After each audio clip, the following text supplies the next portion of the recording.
आप ऊपर गए, आप मिले, क्या बातें हुई अगर हमें बताना चाहें?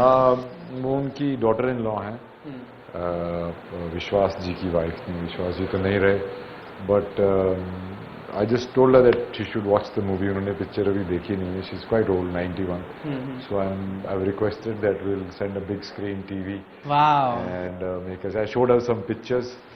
She was like, she couldn't recognize me in those pictures. She only saw Mr. Savarkar, which is a very good compliment. Actually मैंने स्टार्टिंग में कहा था आपसे ये बात कि आप बिल्कुल पता नहीं चल रहे थे इस फिल्म में, बिल्कुल भी नहीं. टॉकिंग अबाउट, हमने ये भी सुना था कि जब काले पानी की सज़ा हुई थी उस वक्त आपने जो किरदार निभाए थे काले पानी के लिए, उस जेल में रहने के लिए आपने बहुत ज़्यादा, सरबजीत से भी ज़्यादा आपने वेट लूज़ किया था. ये इस बारे में अगर आप बताना चाहें तो. हाँ, क्योंकि वो काला पानी में वो 10 साल तक थे और उनको लास्ट के 4 साल तो जॉन्डिस ही रहा था, तो बहुत ही पतले और कमज़ोर हो गए थे. और तो मैं जितना कमज़ोर और हो सका जिसमें कि मैं काम भी कर सकूं उतना मैंने किया.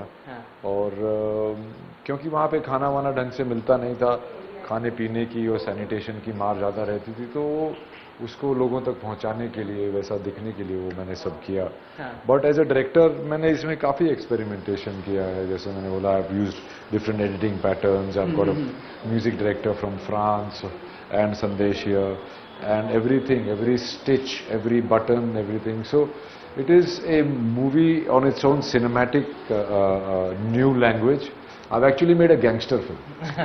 I've actually made a gangster film if you look at it. I can vouch for that because हमने उसमें बहुत चीज़ें ऐसी देखी है जिसे जब हमने देखा तो हमें ऐसा लगा कि माय गॉड, ये कैसे बोल सकते. जैसे कि विचारधारा जो अलग थी, गांधी से उनकी विचारधारा अलग थी, और उसमें आपने बहुत ही स्ट्रांगली प्रेजेंट किया है उसमें. वो बहुत ही तारीफ के काबिल है क्योंकि अब तक ऐसी कोई फिल्में हमने नहीं देखी हैं.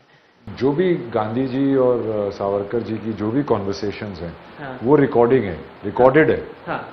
वो 95% सेम ही है जो उन्होंने एक्चुअली में आपस में बात की थी. तो इट्स क्वाइट ड्रामेटिक. मैं तो मुझे लिखने नहीं पड़ा, मैं तो as I was researching I found that. मैं यार इससे बड़ा ड्रामा क्या हो सकता है.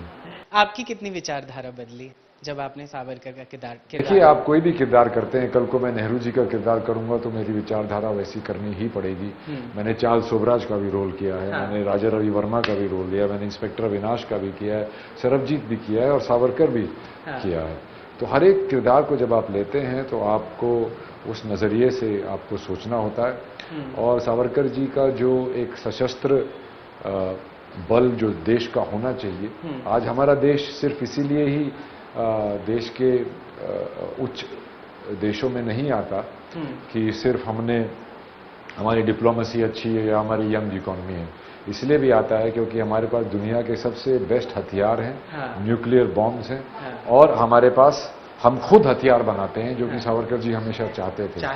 एक दूसरा पक्ष जो था उनको लगता था कि हमें आर्म्ड फोर्सेस की जरूरत ही नहीं है. और जब इंडो चाइना वॉर में जब हम लोगों को पछाड़ा गया, तब समझ में आया लोगों को. और के.एम. करियप्पा जो जनरल थे, फील्ड मार्शल थे उस वक्त, उन्होंने कहा भी था कि had the country listened to Savarkar, we would not be in this state. So he was a very visionary, he was a very scientific man.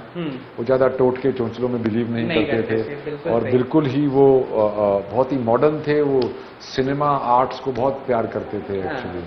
वो सारे निर्माता, निर्देशक, ये सब जो आता है सिनेमा में, वो सावरकर जी की देन थी हिंदी में.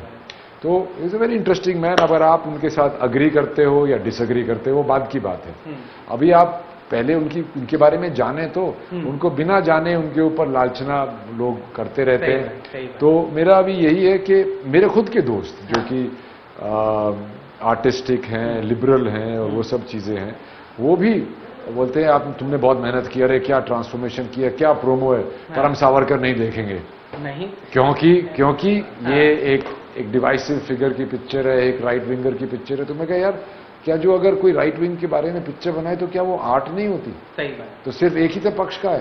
तो ये थोड़ा पक्षपात अभी भी चल रहा है, पर मेरा ये मानना है कि देर सवेर सभी वो पिक्चर देखेंगे. और वो पिक्चर और सावरकर जी की खुद की आइडियोलॉजी, उनकी पर्सनैलिटी और मेरी मूवी दुनिया से लोहा मांग के रहेगी.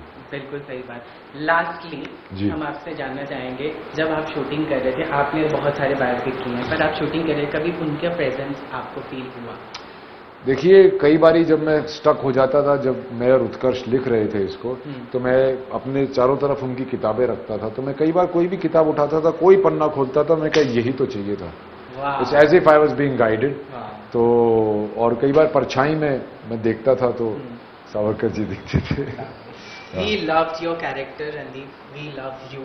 Thank We you. love whatever you make films. And हम आगे भी ऐसे ही फॉलो करते रहेंगे, जैसे जैसे आप Thank you so much. बनाते रहेंगे, और हम Thank ऐसे ही आपसे मिलते रहेंगे। Z5 पे आ चुका है, अगर आप बताना चाहें तो। Z5 पे आ चुकी है in Marathi, Hindi and subtitles and everything, तो आप इंजॉय कीजिए उसको। अगर आप सावरकर जी से सहमत हैं ठीक है, नहीं सहमत हैं तो भी उनकी पिक्चर देखिए, उनका नज़रिया समझने की तो कोशिश कीजिए, और ये भी देखिए कि वो किस तरीके से सिनेमा एक नए फॉर्म में बनाया गया है। Thank you so much, thank you हमें टाइम देने के लिए, thank you so much. Camera person Sanjay के साथ मैं नवीन सिंह भारद्वाज, E24 मुंबई।